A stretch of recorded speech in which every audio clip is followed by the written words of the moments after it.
What's up, flippers? It's your boy Can't Flip for Ship here today. And today I found out that the world record for the thumb chaplain is like 25 or 29 seconds or some shit like that. And the whole purpose of the video today was that I wanted to teach you the backhand fan.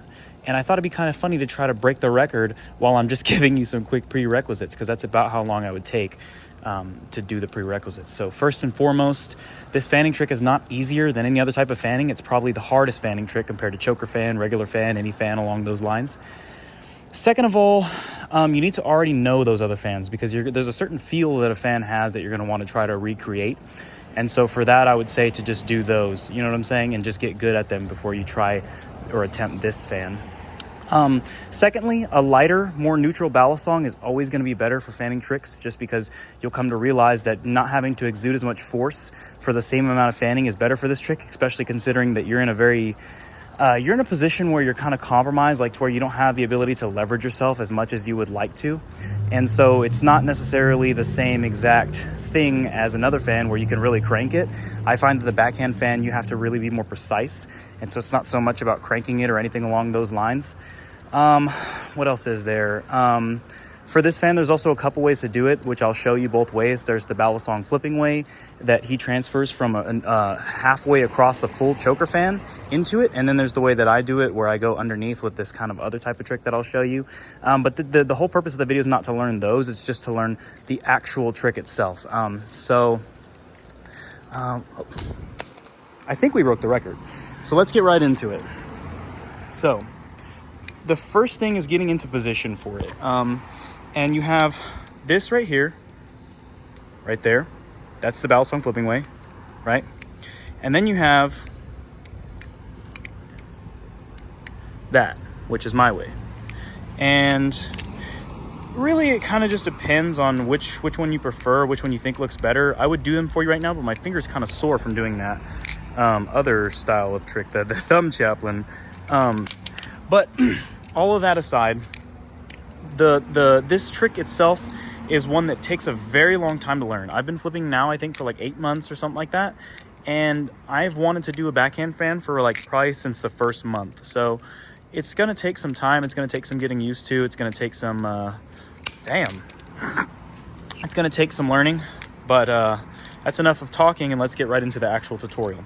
So first things first is that you know that you want to end up in this position here. It doesn't matter how you get to this position, but this is where you want to be. And a lot of the times you'll see people hit it like this, and you'll see people hit it like this, and you'll see people hit it like this.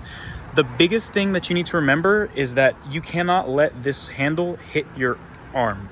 Damn, I'm all ashy. I just exposed myself.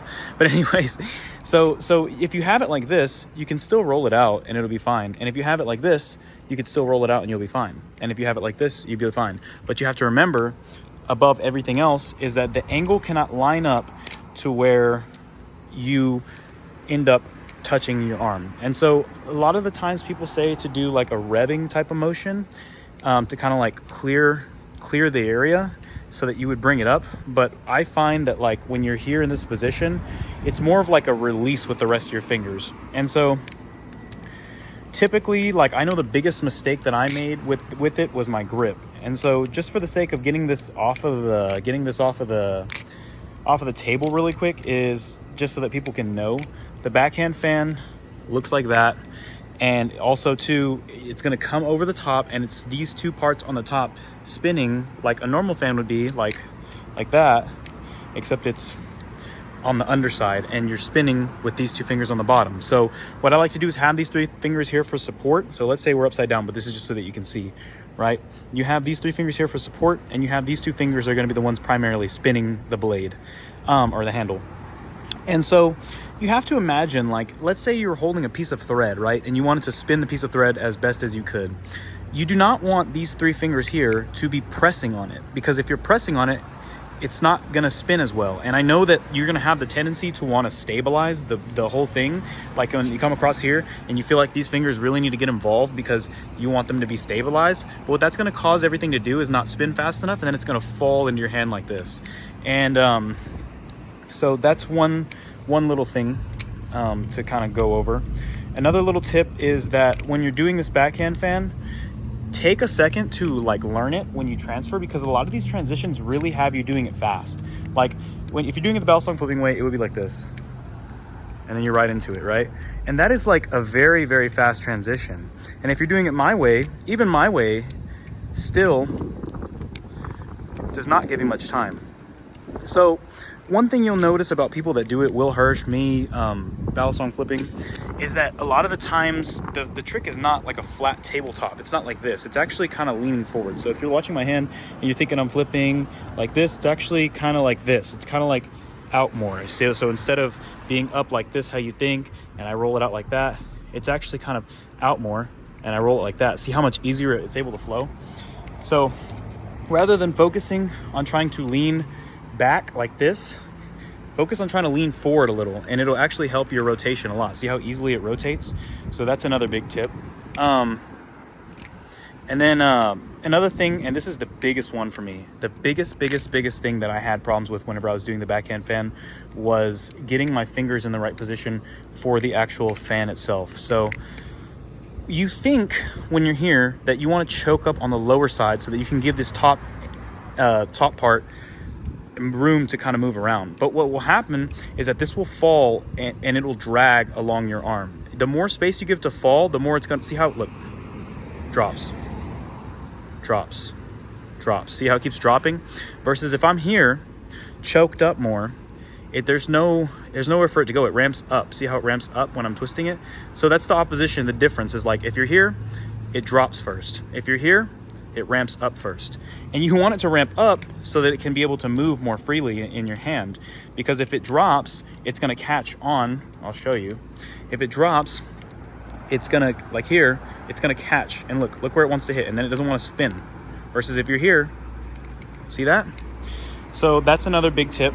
And so first we have the choke up. You want your hand to kind of rest up in this little nook right here. You don't want to get super close, like to where you're prying it open, but kind of being up closer. And here is the biggest one for me, at least. A lot of these things I've said can already be the difference between you being able to get it and not to get it. But here's another one.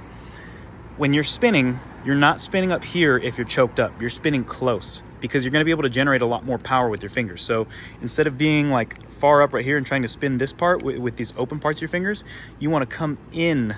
See the fingers? In, not here, here. And then really twist between these two fingers. So what I like to think about is having this pointer finger push, and then this one comes in and touches that pressure and twists it. And so it's just a twisting motion, but that kind of helps describe it a little better. You know what I'm saying? And then the last tip that I have for this, and notice how this video is mostly tips, because everybody knows how the backhand fan's supposed to work. Like, nobody's gonna start a tutorial and be like, this is how you do the backhand fan, and they just tell you like how obviously people are doing it, which you already know, right? You already know how it would work in theory. You just don't know why it's not working when you're trying it. So that's why I'm mostly tips, even though I'm saying tutorial, which it is a tutorial, but it's a tutorial with a lot of tips. So anyways, back to the backhand fan, get in position for it. So when we're here, the very last thing I want to say is that you'll notice on my hand how I'm holding it like this. When I'm twisting it, what I'll do is I'll almost open my, I'll almost open my hand up whenever I'm doing it. So I do like a little toss up. So if you'll see I'm here, it's kind of like an upward toss. And all that's doing is getting that to kind of be fresh and up in the air. See how it's naturally dropping? Even when I'm here, right? If you start from here every time, it would be good. But if you have trouble and you accidentally drop it a little bit, you can come with that little upward flick. And there it goes, see? So making sure your grip loosens up here. So you kind of like, when you're about to start that fan, loosen up this grip over here with these three fingers. And then just really, well, that was a bad one, but loosen up that grip, and then you can rev it, right? So those are really the best tips I have for it, and that's pretty much the tutorial. If you wanted the tutorial that other people might have given you, or that, you know, if you're still like, how do you even do the trick? I know all these tips, so how do you do the trick? Okay, look, get your hand in a position where you're like this, put two fingers here, twist with these fingers while kind of helping stabilize the direction with these three fingers without putting too much pressure. Twist, and twist, and that's pretty much the backhand fan. But you guys know that those tips are really what's going to do it. And I hope that this video has been very enlightening for people to know how to do the backhand fan. So let me know if you guys have any success with that. Let me know if anything I said really resonates with you. Let me know what tips kind of helped you out. Let me know all of that stuff down in the comments, because all those things really do help me out. So whenever I'm making more videos, to kind of know what helps you guys, what doesn't help you guys, what you think was more beneficial versus not as beneficial. And so I'm always gonna read those comments and check and see with y'all. So anyways, that's the video. And also we have the record now, so make sure to spread the word that I have the record for the thumb chaplain, if that was what I did. Anyways, rock on.